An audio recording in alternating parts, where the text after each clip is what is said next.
Hi, welcome to Module 12, Cognitive Development in Middle Childhood. So we start out this module, as they do all of the cognitive ones, looking at the Piaget approach. So in the past, the earlier kids were in the pre-operational stage, and now they can move to concrete operations.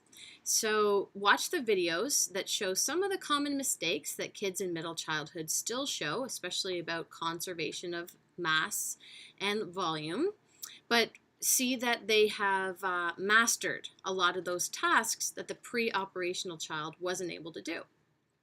Then we move on to the information processing approach. So attention, memory, and planning.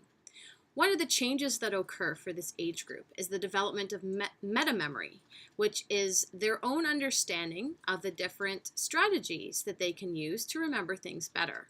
So I've posted a list of recommendations that I sometimes make to kids who have memory problems.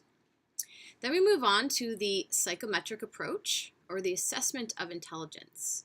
And the assessment of intelligence has always been a fairly controversial issue. So in this module, I introduce Gardner's theory of multiple intelligences. And that's just his theory that the traditional way of measuring intelligence has been fairly limited and misses out on a lot of other aspects that could be defined as intelligence.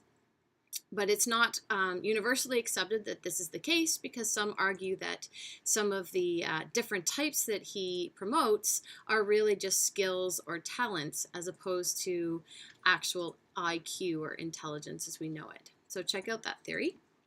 Then we move on to language and literacy. So I've posted a page about how kids start to use language differently at this age, and related to riddles and puns and plays on words, that before their development of language at this point, they wouldn't have got those jokes.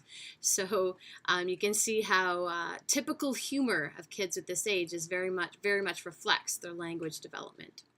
And finally, and with the child in school. So looking at what school looks like in the elementary school ages, and a discussion about the move towards inclusivity in the schools. So your discussion question that I want you to think about as you read about this section is that many schools practice social promotion, where children are sent on to the next grade despite not meeting academic standards. There are several arguments for and against social promotion in elementary school.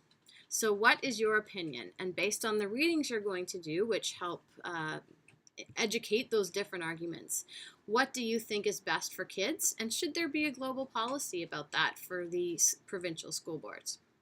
Enjoy, and I'll see you next time.